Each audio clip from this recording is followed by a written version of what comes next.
Hello मेरे प्यारे बच्चों। तो फिर से हम एक बार शुरू करते हैं। हमने अपनी जीके के कुछ क्विक नोट्स वाले क्वेश्चंस, ये जो हैं आपको मेधावी में बहुत काम आने वाले हैं, क्योंकि को करिकुलर एक्टिविटीज़ की जितने भी क्वेश्चंस हैं, जितने भी पूरे साल भर 2024-25 में ये को करिकुलर एक्टिविटीज़ के क्वेश्चंस आएंगे अगर मेधावी में, तो उनके मैंने कुछ शॉर्ट नोट्स बनाए हैं। उम्मीद है इन्हीं में से ही क्वेश्चंस अगर आएंगे तो आ सकते हैं।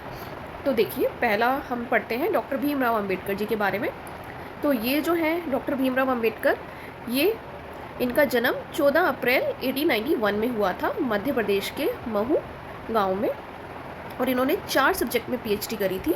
ठीक है, सबसे हाईएस्ट डिग्री होती है और उसे पास करना ही बहुत मुश्किल होता है, जो कि इन्होंने 4 अलग अलग सब्जेक्ट्स में क्लियर करी थी। और इन्हें भारत रत्न दिया गया, जो कि एक सर्वोच्च नागरिक सम्मान है भारत का। यानी जब आप कुछ बहुत अच्छा, बहुत महान काम अगर आप करते हैं तो आपको भारत रत्न पुरस्कार जो है वो दिया जाता है। और इनको भारत रत्न जो है मरणोपरांत दिया गया। मरणोपरांत माने मरने के बाद दिया गया। और ये भारतीय संविधान के जनक कहलाते हैं, फादर ऑफ इंडियन कॉन्स्टिट्यूशन।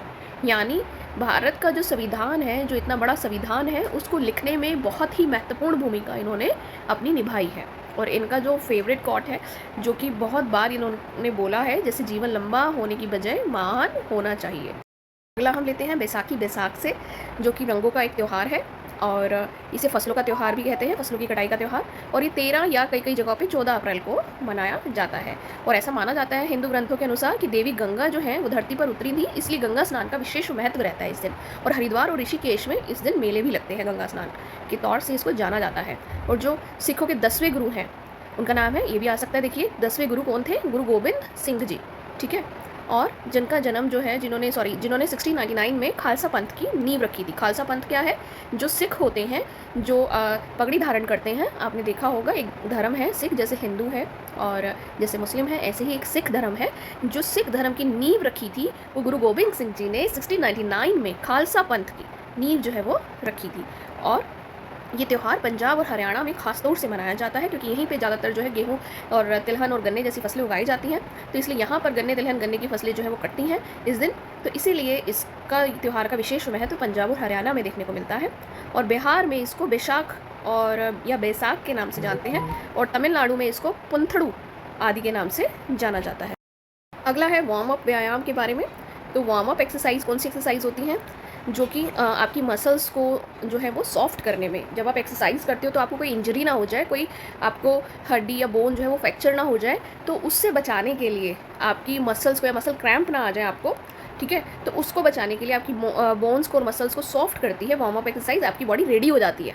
तो बेसिकली वार्म अप का मतलब क्या? आपकी बॉडी को रेडी करना कि मैं एक्सरसाइज करने जा रहा हूँ। ऐसे नहीं उठ के एक्सरसाइज करने चलिए, वो कह रहा बॉडी कह रही मैं तो कभी करती नहीं, आज क्या एक्सरसाइज करना सूझ गया इसको।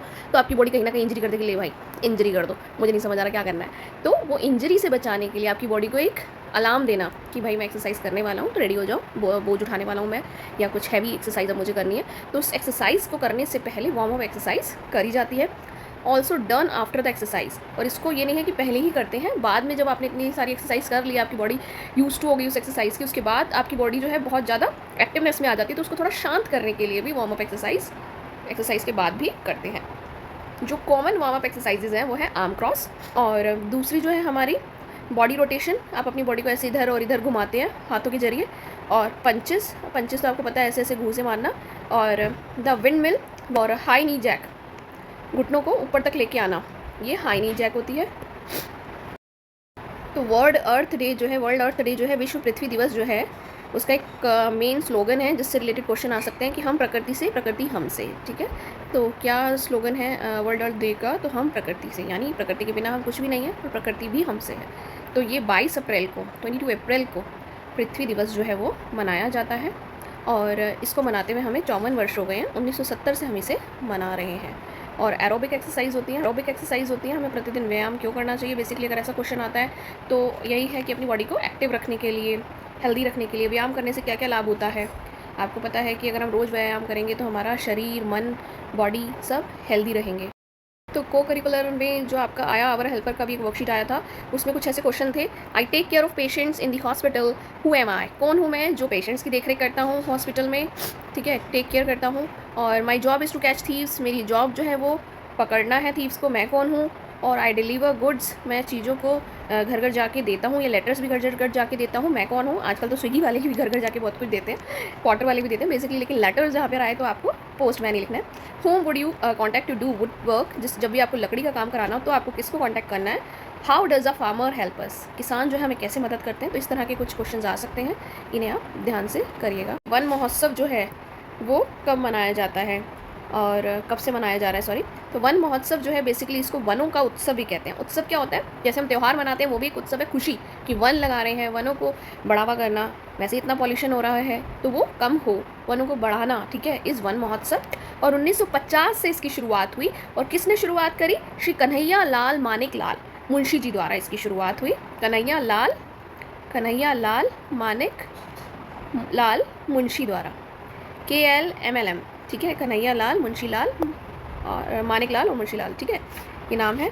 और वनों को सुरक्षित रखने के लिए ये मुहिम चलाई गई, क्योंकि लोग तो अपनी सुविधाओं के लिए अंधाधुंध काटे चले जा रहे हैं बस। इसका उद्देश्य क्या है? कि लोगों को अधिक से अधिक वृक्षारोपण गतिविधियों में भाग लेने के लिए प्रोत्साहित करना, कि भैया अधिक से अधिक पेड़ लगाएं।